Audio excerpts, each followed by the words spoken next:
Bueno, para quienes nos visitan hoy, estamos haciendo una serie sobre las parábolas, que fueron la forma favorita de Jesús enseñar los misterios del reino de Dios y del Evangelio.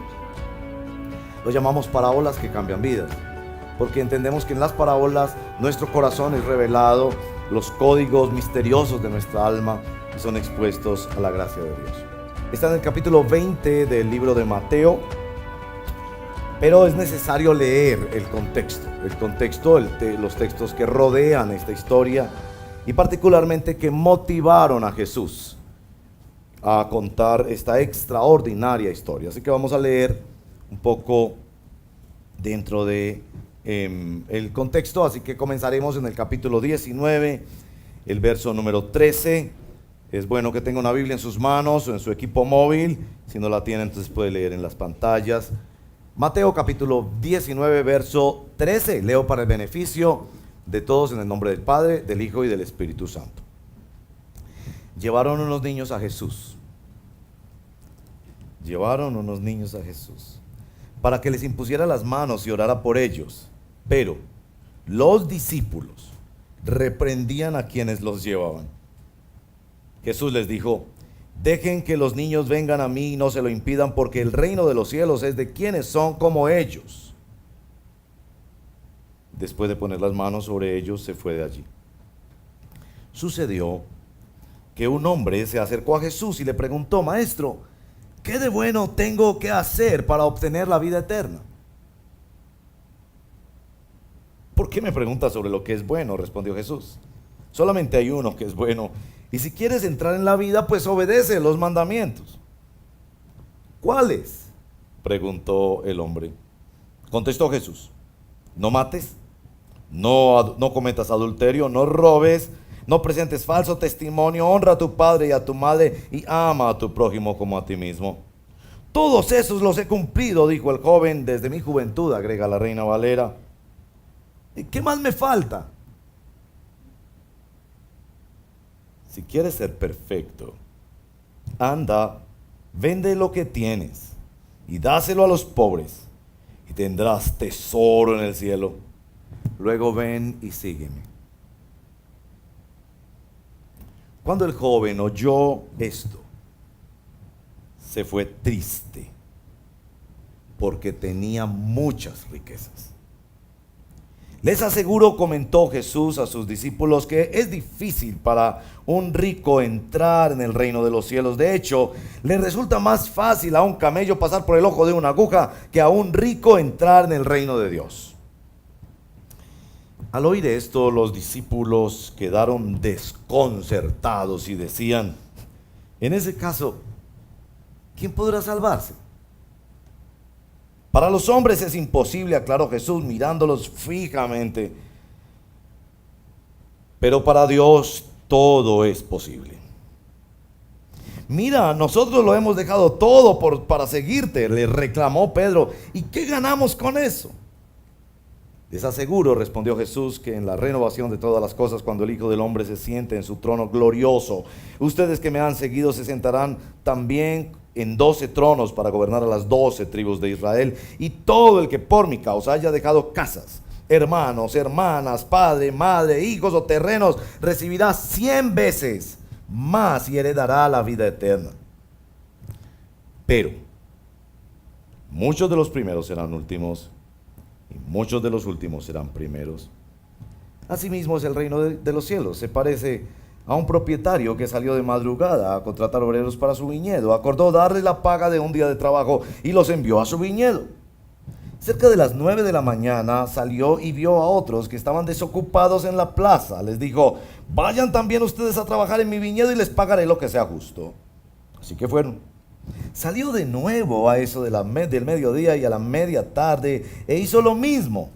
Y alrededor de las 5 de la tarde salió y encontró a otros más que estaban sin trabajo y les preguntó: ¿por qué han estado aquí desocupados todo el día? Porque nadie los ha contratado, contestaron. Él les dijo: vayan también ustedes a trabajar en mi viñedo. Al atardecer, el dueño del viñedo le ordenó a su capataz: llama a los obreros y págales su jornal, comenzando por los últimos contratados hasta llegar a los primeros. Se presentaron los obreros que habían sido contratados cerca de las 5 de la tarde y cada uno recibió la paga de un día. Por eso, cuando llegaron, los que fueron contratados primero esperaban recibir más. Pero cada uno de ellos recibió también la paga de un día. Al recibirla, comenzaron a murmurar contra el propietario. Estos que fueron los últimos en ser contratados trabajaron una sola hora, dijeron, y usted las ha tratado como a nosotros, que hemos soportado el peso del trabajo y el calor del día. Pero él le contestó a uno de ellos: amigo, no estoy cometiendo ninguna injusticia contigo. ¿Acaso no aceptaste trabajar por esa paga? Tómala y vete. Quiero darle al último obrero contratado lo mismo que te di a ti. ¿Es que no tengo derecho a hacer lo que quiera con mi dinero? ¿O te da envidia de que yo sea generoso? Así que los últimos serán primeros y los primeros últimos. Esta es la palabra del Señor. Oremos. Señor, yo necesito desesperadamente entender más la gracia de Dios. Pero no la puedo entender sino en medio de mis ambiciones, mis luchas por poder, por hacer, por tener, en medio de mi envidia. Soy parte de una comunidad de hombres y mujeres pecadores llamados a seguirte en Jesucristo, quienes desesperadamente necesitamos comprender la gracia de Dios. Y no la vamos a comprender sino cuando peleamos con ella y cuando somos derrotados por ella. Ayúdanos, mi Dios, te lo pido en el nombre de Jesús. Amén. Solo entiende y acepta la gracia de Dios quien se opone a ella y sale derrotado. Primero, ¿qué es lo que nos atrae de esta historia? Una historia ingeniosa, rural y urbana.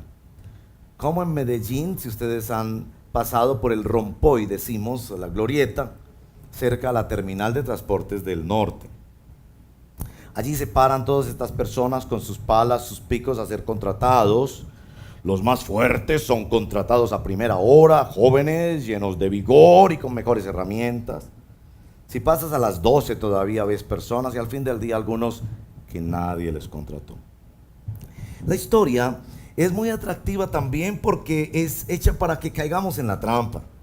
Y es esta la trampa, que peleemos con esa gracia de Dios. El Señor enseña la parábola para que tú te metas en una pelea con Dios. Como las peleas que teníamos cuando éramos niños, ¿se acuerdan? Había solo una galleta y había que partirla en dos y papá partía la galleta y siempre decíamos que al otro le tocó una más grande. Yo no sé qué pasa con eso. A mí me pasa, por ejemplo, en los restaurantes, yo les he contado, yo no sé. Cuando dos personas pedimos el mismo plato, a mí me da la impresión de que al otro le dieron carne más grande, como el platico más reforzadito. Y yo empiezo a preguntar, pero aquí ¿qué pasó? Y entonces viene la solución salomónica, padres de familia. Que un niño parta la galleta y el otro escoja el pedazo que quiera. Mire, esa galleta queda dividida de la manera más perfecta que usted haya. No hay ingeniero en esta tierra que divida esa galleta mejor. Es decir, todos tenemos una lucha con ese asunto del mérito, de la justicia, de que los últimos no deben ser tratados como los primeros. Pues que madrugamos, por Dios. ¿No es eso lo que pasa con muchos de nosotros que somos hijos de segunda generación?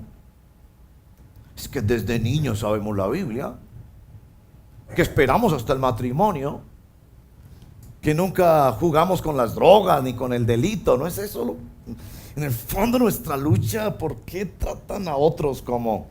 Y yo les digo, miren, la historia es contada para los discípulos, evidentemente, Esa historia es contada por el verso 27. Pedro: nosotros lo hemos dejado todo, replicó Pedro. CBY, ¿cómo vamos nosotros ahí? ¿Qué me va a tocar a mí pues? Y este es discípulo que ha caminado por años con el Señor. Nos identifica mucho a los pastores, les voy a ser sincero.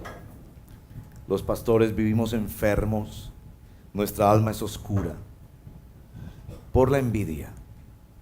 Mire, que usted va a esas convenciones de pastores, usted ve el trato que se le da de acuerdo al número de personas que hay en la iglesia. Entonces se preguntan: pastor, y a propósito, ¿cuántas personas se congregan en su iglesia? Mire, esa pregunta lo cambia todo. Y obviamente somos identificados en esta historia por Pedro, ese que le reclama al Señor de: ¿cómo así? Yo he dejado cosas, yo he orado mucho tiempo, ¿y yo qué? Y quizás usted no es tan sensible a eso como cuando usted ha orado, por ejemplo, por un milagro, ¿no? Ese trabajo quizás en la multinacional que paga en dólares, y este es hijo de cristiano, se ha portado bien, su mamá ha orado por usted y usted hasta ayunó, Dios mío, hasta ayunó. Y entonces la persona ahí en la iglesia que apenas está abriendo los ojos al evangelio por la gracia de Dios, y de repente se hizo una oracioncita ahí como de medio, y después vienes contando el domingo: mire, el Señor me dio ese trabajo. Y bueno, tú por fuera, porque todos sabemos ser muy hipócritas, ¿no? Uy, qué bendición, hermano, qué lindo para usted. Y bueno, uno no tiene tanto problema con lo que le dieron a él, sino: ¿y yo qué? Y entonces somos atraídos a esta parábola como un testimonio, porque los testimonios funcionan como cuando escuchamos de alguien que estuvo enfermo. Entonces escuchamos de esa persona que nos dice: oye, a mi hermano, a mi primo le acaban de detectar cáncer en el hígado. Y nosotros preguntamos mucho sobre enfermedades. Tal vez ustedes los jóvenes no tanto, pero los que ya estamos viejitos preguntamos mucho por enfermedades. Oye, ¿cómo supieron que estaba enfermo? Y no, mira, él un día fue a consultar al médico porque tenía un hongo en una uña. Y usted se acuerda que esa mañana, cuando se ponía las medias, vio un hongo en la uña. Entonces, claro, hace más preguntas. Oye, ¿cómo así? ¿Cómo pasan de un hongo en una uña a un cáncer? Por favor, no, mira, el médico le hizo la pregunta: y te estás despertando mucho en la noche a orinar. Y tú te acuerdas: yo me estoy despertando mucho en la noche. Y el médico le ha dicho: esto es una situación de hígado, voy a mandarte unos exámenes. Y ahí resultó, y usted, mire, más rápido termina de convencer que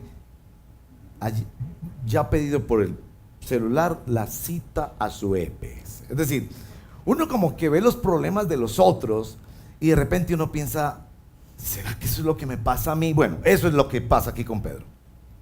Aquí está el gran discípulo Pedro reclamándole al Señor, y el Señor le dice: Pedro, te voy a contar una historia. Entonces esta historia no solo nos atrae, sino que también nos atrapa y nos confronta. Y nos confronta con este asunto, hermanos y amigos: el asunto de la ambición, de la codicia, de la avaricia, de la envidia. El contexto de esta historia da cuenta de que los discípulos vienen en unas discusiones sobre quién va a ser primero, qué lugar van a ocupar, qué beneficio van a tener. En el capítulo 18 precisamente han tenido esa discusión. Y la discusión no termina con esta historia. Ustedes ven que más adelante están peleando por quién va a ser el primero, porque Juan y Jacobo mandaron a la mamá a pedirle a Jesús que los pusiera a la derecha y a la izquierda. Es decir, están en una lucha de poder los discípulos porque Jesús ha anunciado que va a morir.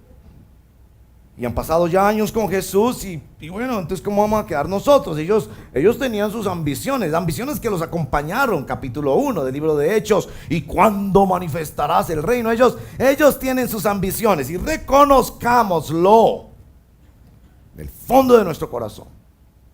Nosotros creemos que tenemos derecho a cosas. Nosotros tenemos nuestras ambiciones. quizás las vestimos como con un ropaje de nobleza. No, eso es para mis hijos. No, eso es para poder dar más para la obra de Dios. Ahí es donde Suso dice, serán guayabas.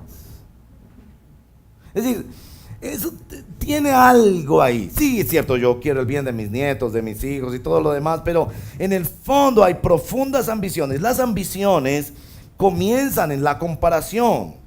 Eso de ver la hierba del otro lado de la cerca más verde que la de mi lado. La comparación en este caso opera en dos niveles. La comparación primero con el rico. El hombre rico viene a Jesús a preguntarle qué hacer y qué le falta. Jesús toca su corazón, le dice que debe darlo todo para los pobres, y así podría seguirlo. El rico da media vuelta, se va. Entonces los discípulos dicen, esto es imposible, pero Pedro tiene la idea, bueno, si el rico no quiso dejarlo todo, pero nosotros sí lo dejamos todo. Entonces, ¿cómo vamos nosotros ahí? Y noten especialmente en la parábola, en la historia, en el verso 13, el dueño de la finca confronta especialmente a uno, y es Pedro en el verso 27, en el que viene a sacar lo que realmente hay en su corazón y, bueno, reclama, ¿qué tenemos nosotros? Después de tanto tiempo siguiéndote, dejando carreras, familias, esforzándonos, orando, ayunando, diezmando, todo eso, ¿y qué? ¿Qué viene para nosotros? Y bueno, ahí Jesús quiere trabajar con las ambiciones que deben ser trabajadas en medio del pueblo de Dios y en particular en los líderes. Y ahí está Pedro comparándose con este hombre y eso revela su ambición. Nada revela más las ambiciones y las codicias necias y dañosas de nuestro corazón que cuando al vecino le va mejor que a nosotros. Yo les he contado a ustedes esa historia, ¿cierto? La historia del señor que luchaba mucho con la envidia. Me gusta contar esa historia, perdónenme porque la he contado antes. Era muy envidioso. Y envidiaba tanto a su vecino, porque el vecino tenía una mujer más bonita, una casa más grande, un carro más grande. Y un día, es una historia, no está en la Biblia. Le aparece un ángel y le dice, bueno, vengo de parte de Dios y te voy a decir, te voy a dar lo que tú quieras, le dice. Pero eso sí, lo que te dé a ti, al vecino, el doble. Entonces él se ve cogido pues en su problema de envidia con el vecino, no es capaz de responder de inmediato, le dice, deme un rato, pasa la noche, en la madrugada, el ángel. Esta es una historia que no está en la Biblia.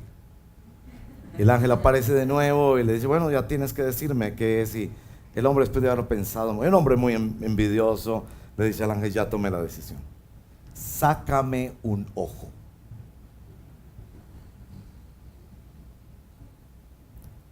Porque al vecino le daría el doble. ¿Me hice entender o no? Es decir, la envidia es una cosa que corrompe y corroe nuestra alma de una manera tan extraordinaria, pero quizás van a captar mucho más en nuestro texto. Ahora sí, volvemos al texto, por la comparación que los discípulos y el joven rico hacen con los niños. Por eso leímos el texto desde los niños, versos 13 y 14. Aquí están los niños, que en el capítulo 18 han sido ejemplo del reino de Dios. Ellos estaban discutiendo quién es el más importante y Jesús pone de frente a un niño y dice, este es el más importante del reino de Dios. Pero aquí están los discípulos reprendiendo a quienes presentan los niños. Alguien ha dicho, los discípulos vieron en los niños una competencia para ellos. ¿Cómo es posible que los niños reciben el toque milagroso, sanador, de bendición, la oración directa de nuestro Señor Jesucristo sobre ellos sin hacer nada, sin prometer nada, sin llegar a una forma de hipoteca en la que se paga a cuentas los favores de Dios? Evidentemente la reacción de los discípulos es contra eso, asimismo como es muy posible que el joven rico vio esta gracia de Dios derramada sobre los niños y él dice, eso me hace falta a mí, ¿qué es lo que tengo que hacer? La lógica y la teología del joven, verso 16 y verso 20, circula en torno a qué debo hacer y qué es lo que me hace falta. Si fuera un niño, ese joven hubiera corrido a donde Jesús a decirle, dámelo. Pero alguien que pelea con la gracia no le dice a Dios, dame, sino ¿qué hay que hacer? ¿Y qué es lo que me hace falta? La reacción no solo de los discípulos, sino también del joven rico, y esto es la mecánica interior de la religión. Vamos a entender eso mucho mejor porque este hombre, verso 16, se acerca a Jesús a preguntarle, ¿qué tengo que hacer? Entonces Jesús le dice, ya que me estás hablando de qué hacer, verso 17, pues obedece los mandamientos. Muy astutamente, verso 18, el joven le pregunta, dígame cuáles. Había 613 mandamientos para los judíos, pero Jesús se lo resume. ¿Notan? Verso 18 y 19. ¿Se acuerdan en qué parte del libro de Éxodo están estos mandamientos? ¿Se acuerdan?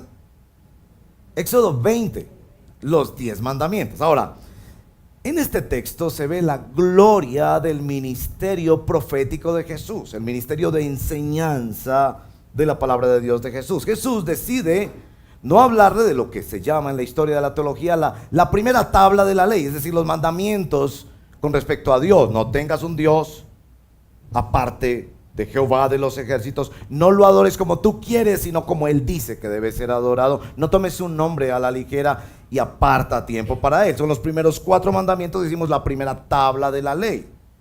La segunda tabla de la ley tiene 6 mandamientos. Ahora cuéntelos. ¿Cuántos Jesús le dice de la segunda tabla? Le dice 5.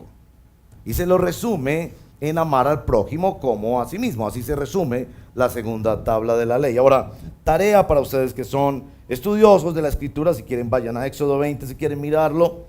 ¿Cuál de los mandamientos de la segunda tabla Jesús no le menciona? Chequenlo, por favor.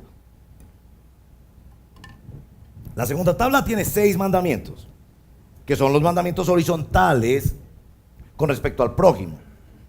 Jesús le menciona solo 5 y se lo resume en amar al prójimo, pero hay uno que Jesús obvia. Él no le dice uno de los mandamientos. ¿A cuál mandamiento nos referimos? A ver, ¿alguien nos puede ayudar?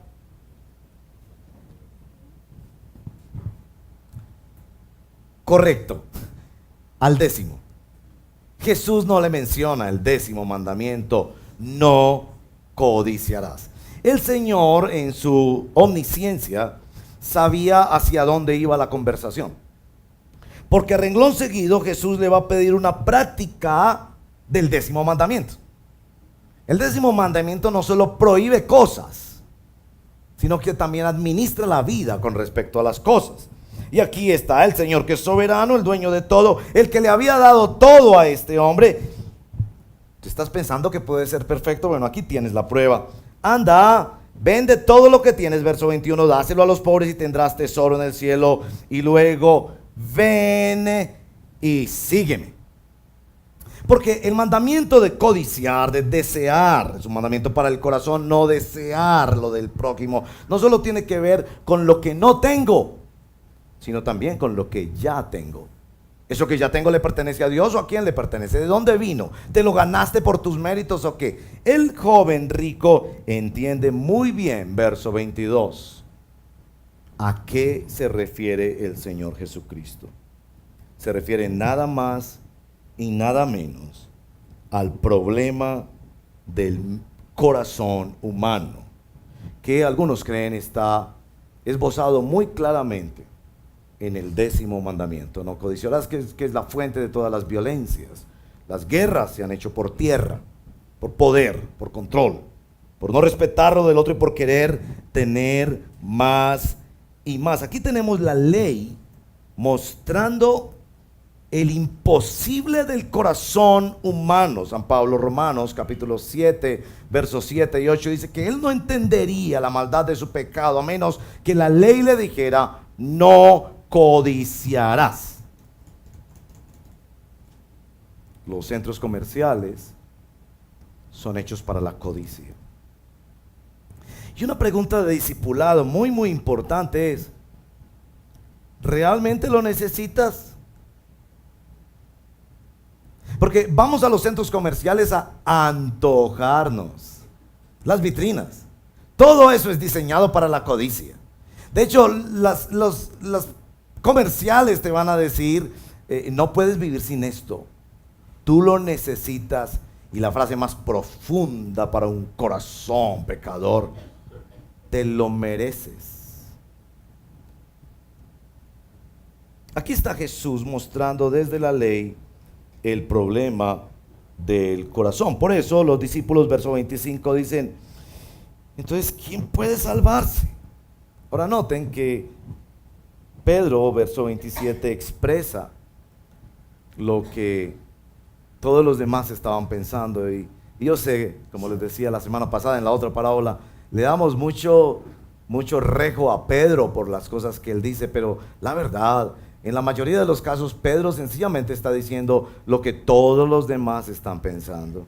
Bien, la respuesta de Jesús en el verso 28 es muy clara, porque Dios no le va a quedar debiendo nada a nadie. Ni un solo vaso de agua se va a quedar sin su recompensa, mucho más lo que ellos habían dejado, entre comillas, por seguir a Jesús. Verso 28, 12 tronos recibirán estos apóstoles. Verso 29, 100 veces. Pero el verso 30, pero muchos de los primeros serán últimos, y muchos de los últimos serán primeros. Y noten que el verso 30 y el verso 16 son iguales, porque son los que empastan la parábola. ¿Qué quiere hacer con nosotros esta parábola? Creo que esta parábola quiere confrontar nuestro corazón con la envidia, con la codicia, con la ambición, con la avaricia. Las preguntas del verso 15 son la razón de ser de esta parábola. Son preguntas que clavan la espada directamente en el corazón, ponen el dedo en la llaga. Miren las preguntas. Le pregunta el dueño de la finca a este trabajador que está murmurando y que se siente que tiene mérito: ¿es que no tengo derecho a hacer lo que quiera con mi dinero, o te da envidia de que sea generoso? Este verso revela dos características de Dios y dos características del corazón humano. Las características de Dios. Características con las que Dios quiere convertir nuestro corazón, porque las parábolas no son dadas solo para atraparnos como un espejo que nos coge en nuestro pecado, sino también para darnos la gracia de Dios. Y la gracia de Dios viene por contemplar a Dios. Y aquí hay estas dos cosas de Dios. Primero, su soberanía. No puedo hacer lo que yo quiera.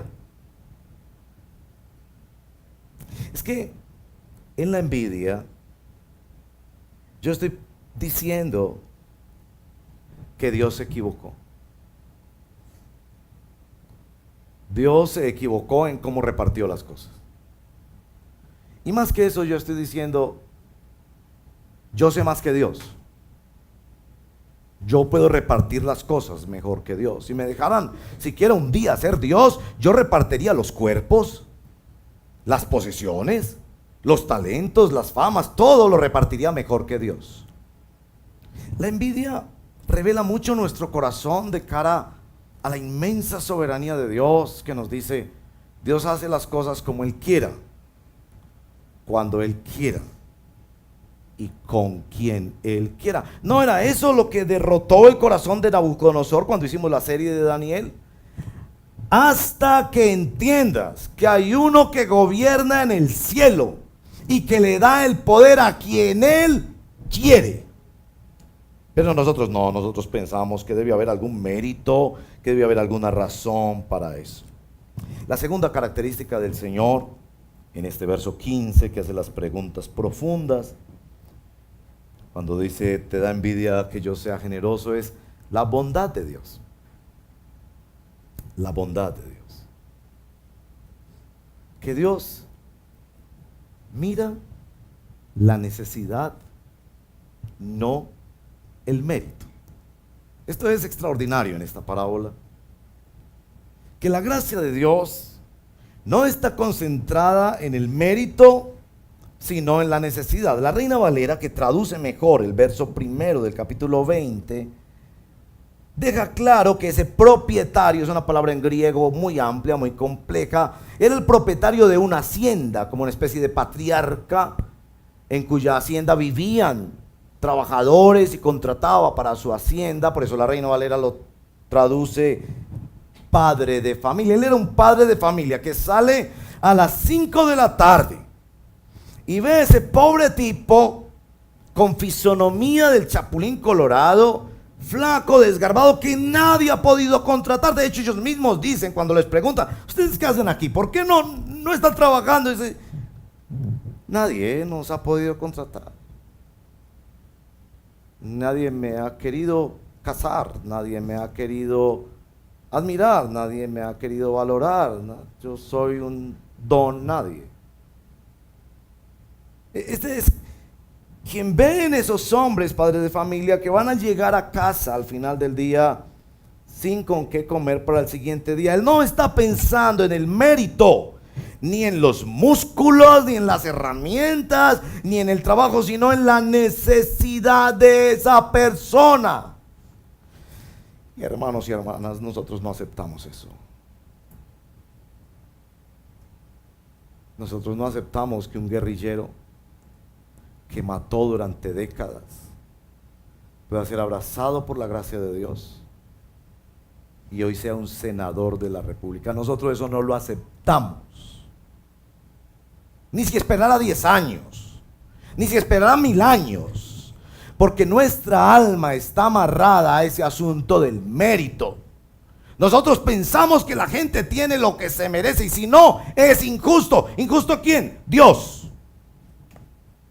Y nos queremos relacionar con Dios en eso. Y viene el texto a decirnos: Dios es soberano y bueno, y eso Él no lo va a discutir contigo, ni lo va a cambiar por mucho que tú pelees con Él.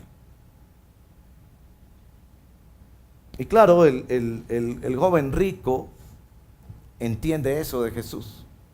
Él se lo da a los niños y a los que desde niños se han aplicado a una religión y son gente buena, no se lo da. Y yo me imagino que los discípulos quedaron muy enojados con Jesús ese día. Y quizás la pregunta de Pedro revela esa bronca que ellos tienen. Porque uno diría: a ver, este es el pez gordo de la ciudad. Jesús le dice o todo o nada. Y yo me imagino que los discípulos dicen: no, Jesús, así no. Es decir, dale, invítalo siquiera a la siguiente reunión. Por lo menos pedirle el diezmo. Es como le estás pidiendo todo eso, es muy duro. Si eso es duro para nosotros que llevamos 3 años contigo, ¿cómo no va a ser para este pobre tipo? Dórele la píldora un poquito. Pero lo que está en juego es que Dios ha decidido que su reino sea un reino donde la soberanía de Dios y la bondad de Dios no se negocian. ¿Por qué? Porque Dios mira tu necesidad, no tu mérito. En primer lugar, eso te debe molestar mucho cuando piensas en el vecino. Pero en segundo lugar, eso debe darte mucha esperanza cuando piensas en ti mismo. Sé que no hay un pecado que esté fuera del alcance de la gracia de Dios. Que no hay una persona que esté lejos de la misericordia de Dios. Ahora, eso nos lleva a la conclusión y a 2 preguntas de la conclusión. La primera pregunta: ¿la verdad hay gente que en el reino de Dios llega temprano? ¿Hace toda la jornada? ¿Se gana el derecho? ¿Hay gente en el reino de Dios que ha trabajado desde el principio y que lo ha hecho todo al pie de la letra, de tal manera que se pueda parar delante del dueño de la finca y decirle: hágame el favor y me da mi paga, siendo esa paga buena? Es decir, la historia se nos cuenta para pensar que es que hay seres humanos de muchos niveles. Hay quienes arrancaron desde niños, hay quienes lo han cumplido todo, otros no, y hay algunos con los que hay que tener misericordia. Yo no creo. Yo creo que esta historia es contada para afirmar que todos nosotros somos el trabajador de las 5 de la tarde. Ese que llegó y ni siquiera había terminado de ponerse el traje cuando sonó la campana, que vaya a la oficina. Ya hemos achantados a la oficina, a ver, ¿cuánto nos irán a dar a nosotros? Todo lo que ha invertido Dios en mí, toda la gracia que ha derramado, todo el amor que ha derramado, toda la paciencia que ha derramado, no, yo no va a recibir nada. Y de repente nos sorprenden dándonos todo lo que necesitamos para ese día. Yo creo que no hay ninguno que ha empezado desde el principio, que ha hecho toda la jornada, que pueda pararse delante de Dios a decir, deme lo mío, yo merezco. Yo creo que todos somos trabajadores de las 5 de la tarde. Yo creo que el único trabajador que ha trabajado todo el día, que se puede parar delante de Dios y decir, he acabado la obra que tú me diste, he hecho todo, el único que puede hacer abrir los cielos y decir, este es mi hijo amado, ustedes saben, es nuestro Señor Jesucristo. Y Él no recibió el pago por el día de trabajo, Él fue la condenación de los que no trabajamos. Él recibió nuestro no mérito y nos dio su sí mérito para que nosotros en su riqueza fuéramos enriquecidos y Él fuera empobrecido con nuestro pecado y llevado a la cruz y a la muerte ignominiosa de nuestro pecado. No hay quien pueda pararse en el reino de Dios a decir, yo merezco. Así que todos no podemos hacer otra cosa que aspirar a la soberanía de Dios y a su inmensa bondad, que dice, entre más abundó el pecado, más sobreabundó la gracia. Por eso, les decía en otra parábola, las prostitutas y los políticos corruptos, los que ya están cogidos, dice Jesús, van adelante en el reino de Dios. Porque ellos saben muy bien que si algo reciben de Dios, es por la pura gracia de Dios. Usted y yo no pensamos así. Usted y yo pensamos que nosotros somos muy inteligentes, que nosotros nos hemos abstenido y hemos entendido y hemos comprendido y hemos luchado y hemos diezmado y hemos dado y hemos trabajado. Usted y yo pensamos que hemos dejado como Pedro y entonces ¿qué es lo que vamos a recibir? ¿Y sabe cuándo sabemos eso? Cuando Dios responde no a alguna de nuestras oraciones. Y de repente, para echar más sal en nuestra herida, le responde sí al vecino. Ahí es que nos damos cuenta que nosotros estamos aferrados a la religión del mérito, pero que esa es nuestra condenación y por eso tenemos que venir a la gracia de Dios en Cristo Jesús. La segunda pregunta de la aplicación es, ¿cómo se sintieron los últimos? Yo creo que este orden, que si yo hubiera sido el capataz le hubiera dicho, patrón, no lo haga así, no me haga meter en problemas, como que yo le voy a pagar a los últimos primero y a los primeros de últimos. No, si lo hacemos al revés no nos metemos en problemas.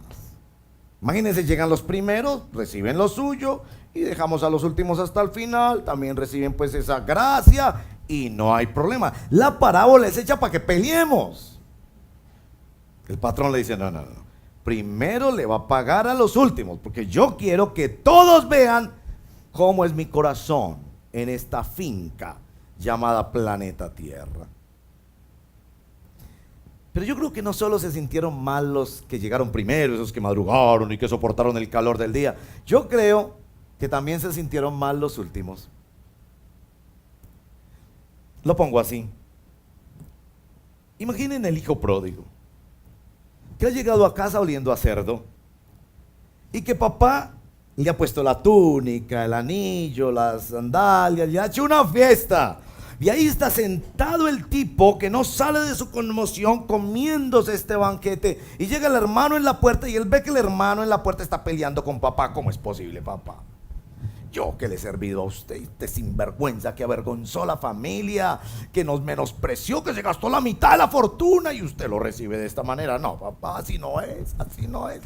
Yo creo que el hijo pródigo sentado en el momento del banquete, él se come el banquete, pero te digo, él está pensando, hermano, usted tiene toda la razón. Lo que mi papá está haciendo es la cosa más injusta del mundo. Aquí no hay justicia humana. Aquí hay otra clase de justicia.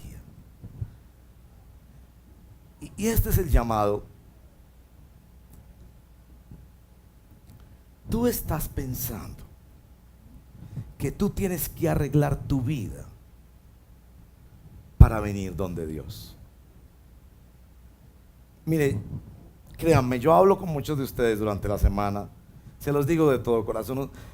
Usted piensa que usted necesita arreglar su vida para después venir a arreglarse con Dios. Espéreme, yo dejo este vicio. Espéreme, yo dejo esta otra cosa por allí, dejo de robar en el trabajo, dejo de mentir, de ver pornografía, etcétera, etcétera. Yo me compongo. ¿Por qué usted piensa así? Yo le voy a decir por qué piensa así. Porque usted piensa que el padre de familia, el propietario de esta finca llamada Planeta Tierra, obedece a las mismas reglas que usted piensa, que son las reglas del mérito. Entonces, cuando usted venga, usted tiene que tener algo que mostrarle a Dios. Usted tiene que venir a mostrarle: llevo 3 semanas sin consumir, por favor, perdóname. Ya he dado muchas ofrendas, ya me he manejado bien, ya llevo un tiempecito. Y ese es el círculo del pecado. Porque entonces repites el círculo una y otra vez y nunca vienes a Cristo porque estás pensando arreglarte tú. Es la forma más tonta de pensar, perdóname. Es como el enfermo que dice: no voy a ir donde el médico hasta que no me sane. Voy a esperar a estar mejorcito, más aliviadito, y ahí voy donde el médico. No. Vengan a mí, dice el Señor, todos los que están trabajados y cargados. ¿Por qué? Por sus pecados, y yo los haré descansar. ¿Por qué? Porque Él mira tu necesidad, no tu mérito. Lejos la religión, lejos los méritos, lejos los rituales, lejos las sensaciones y los sentimientos. Ven a Cristo como estás. Ya sea la primera vez que vienes a Cristo, o ya sea la enésima vez que vienes a Cristo, ven a Cristo como estás. Porque este padre de familia, que es el dueño de la finca, mira tu necesidad, y Él sabe que nunca tendrías mérito para estar en paz